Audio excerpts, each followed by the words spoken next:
নমস্কার বন্ধুরা, এই মুহূর্তের বিগ ব্রেকিং নিউজ। আজকে ডিভিশন বেঞ্চের বিচারপতি সৌমেন সেনের টিচিং এক্সপিরিয়েন্সের 10 নম্বর নিয়ে বিস্ফোরক মন্তব্য এবং এই 10 নম্বর নিয়ে কড়া নির্দেশ রাজ্য সরকারকে। এক প্রকার রাজ্য সরকারের মাথায় বাজ ভেঙে পড়ল। তো এই বিষয়ে কি নির্দেশ দিয়েছে আজকে মহামান্য division bench? Soumen Sen sir কি নির্দেশ দিলেন রাজ্য সরকারকে?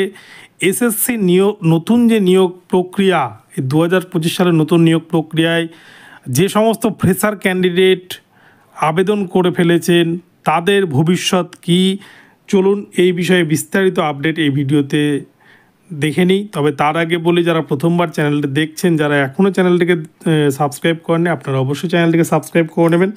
তো চলুন আমরা মূল পর্বে ফিরে যাই, বিস্তারিত এই সম্পর্কে জেনে নিই।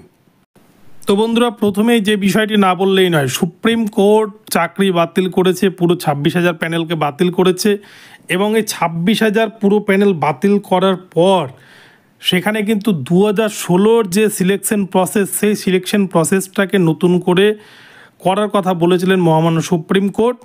কিন্তু এসএসসির এই চাকরি বাতিল হওয়ার পর পশ্চিমবঙ্গ রাজ্য সরকার তথা স্কুল সার্ভিস কমিশন 2016 যে সিলেকশন প্রসেস, সেই সিলেকশন প্রসেস এবং 2025 যে সিলেকশন প্রসেস, দুটোকে মিলিয়ে মিশিয়ে গুলিয়ে দেওয়ার চেষ্টা করেছিল এবং সুকৌশলে এখানে নতুন করে বিপুল পরিমাণে দুর্নীতি করার জন্যই হয়তো এই গেজেটকে নিয়ে এসেছিল।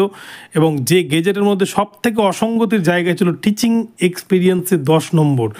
তো এই নিয়ে কিন্তু মামলাকারীরা, ওয়েটিং প্রার্থীরা মামলা করেছিলেন সিঙ্গেল বেঞ্চে সৌগত ভট্টাচার্যের বেঞ্চ কোনো নির্দেশ না দিলেও সৌমেন সেনের ডিভিশন বেঞ্চ আজকে কিন্তু কড়া মন্তব্য করেছেন এবং এক প্রকার রাজ্য সরকারের বিপক্ষে সমস্ত কিন্তু রায় হয়েছে ডিভিশন বেঞ্চে। তো চলুন এই বিষয়ে কি নির্দেশ দিয়েছে মহামান্য ডিভিশন বেঞ্চ আমরা বিস্তারিত এবারে জেনে নিই। তো বন্ধুরা, আজকের ডিভিশন বেঞ্চের যে পর্যবেক্ষণ, সেক্ষেত্রে বিচারপতি সৌমেন সেন পরিষ্কার প্রশ্ন করেন এসএসসির আইনজীবীকে, নতুন পরীক্ষায় নম্বর যে বিভাজন করেছেন আপনারা, অ্যাকাডেমিক্স নাম্বারের যে নম্বর বিভাজন, সেই সিদ্ধান্ত কার? স্কুল সার্ভিস কমিশনকে প্রশ্ন বিচারপতি সৌমেন সেনের। তিনি বলেন, আদালতের বিবেচনা সমস্যাটি সীমিত। এসএসসি কি শূন্যপদের সংখ্যা বাড়াতে পারে? আমরা দেখেছি 26,000 থেকে ভ্যাকান্সি কিন্তু বেড়ে 34,000 মতো হয়ে গেছে। এসএসসি কি অতিরিক্ত শূন্যপদের সংখ্যা যোগ করতে পারে?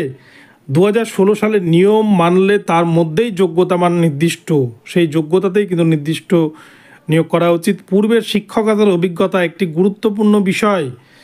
নিয়োগ প্রক্রিয়া বাতিল হয়ে গেলে সেই নিয়োগ প্রক্রিয়ায় সকলের অভিজ্ঞতায় শূন্য হয়ে যায়। তাই যদি পূর্বের অভিজ্ঞতা, শিক্ষকতার অভিজ্ঞতা, পাস্ট টিচিং এক্সপিরিয়েন্স গ্রহণ করি, যা 2016 সালে কিন্তু ছিল না। বিচারপতি আরও বলেন, তাহলে আদালতকে বলতেই হয় 2025 সালের নতুন যে নিয়োগ প্রক্রিয়া, এই নিয়োগ প্রক্রিয়া শুধুমাত্র আনটেন্টেডদের এবং প্রতিবন্ধীদের জন্য সীমাবদ্ধ সুবিধা পাইয়ে দিচ্ছে এসএসসি। সুপ্রিম কোর্ট শুধুমাত্র বয়সের ছাড় দিয়েছে, কাজে টিচিং এক্সপিরিয়েন্স এই ক্ষেত্রটি কিন্তু ধোঁয়াশাময়। এসএসসি পাল্টা বলে 2025 সালে নতুন নিয়োগ পরীক্ষার জন্য টিচিং অভিজ্ঞতা সংযুক্ত হয়েছে। রুল তৈরির অধিকারী রাজ্য সরকার।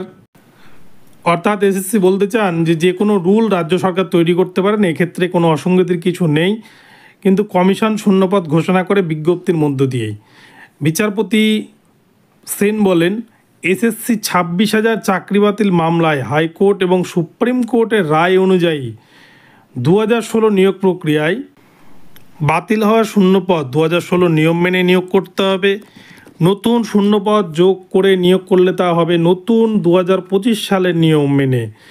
নবম দশমের নিয়োগের ক্ষেত্রে বিধি কি বা নিয়ম কি রেখেছেন আপনারা, এটা জানতে চান বিচারপতি। মামলাকারীদের প্রশ্ন বিচারপতি সৌমেন সেনের ডিভিশন বেঞ্চে। সুপ্রিম কোর্ট যা বলেছে 2016 সালে ঘোষিত শূন্যপদে নিয়োগ করতে হবে। সুপ্রিম কোর্টের রায় পর্যবেক্ষণকে মানা উচিত। এসএসসি 2016 নিয়োগ প্রক্রিয়া এবং 2025-এর নতুন শূন্যপদের প্রক্রিয়াকে এইভাবে সংযুক্ত করা যায় না, পরিষ্কার জানালেন বিচারপতি সৌমেন সেন। তো তাই এখানে সুপ্রিম কোর্ট স্পষ্টভাবে যা বলে দিয়েছে, কোনো অতিরিক্ত সুযোগ সুবিধা পাবে না শিক্ষকেরা। নতুন নিয়োগ বিজ্ঞপ্তিতে বদল আনা হয়েছে। বয়স এবং ন্যূনতম যোগ্যতা মার্কসে জানিয়েছেন মামলাকারীদের মূল আইনজীবী বিকাশ রঞ্জন ভট্টাচার্য স্যার, সাথে ছিলেন ফিরদৌস শামীম এবং সুদীপ্ত দাশগুপ্ত স্যার। তো এই আজকের যে পর্যবেক্ষণ ডিভিশন বেঞ্চে, তাতে কিন্তু টিচিং এক্সপিরিয়েন্সে 10 নম্বর থাকছে না, এবং নতুন যারা ফ্রেশার ক্যান্ডিডেট তারাও কিন্তু এই পুরনো যে নোটিফিকেশান 2016 সালের, এই নোটিফিকেশানে কিন্তু তারাও পরীক্ষায় বসতে পারবেন না। হয়তো রাজ্য সরকারকে নতুন গেজেট প্রকাশ করতে হবে নতুন শিক্ষার্থীদের জন্য, নতুন পরীক্ষার্থীদের জন্য। তো আমি আগে আপনাদের জানিয়েছিলাম দুটো কিন্তু আলাদা আলাদা গেজেট হওয়া উচিত। তো সেক্ষেত্রে আজকে ডিভিশন বেঞ্চ সৌমেন স্যার কিন্তু সেরকমই একটা নির্দেশ দিয়েছেন। তো দেখা যাক আগামীতে আরও কী অর্ডার পাস হয়। তো ভিডিওটি ভালো লাগলে চ্যানেলটিকে সাবস্ক্রাইব করবেন। দেখা হচ্ছে পরবর্তী ভিডিওতে। সকলে ভালো থাকবেন, ধন্যবাদ।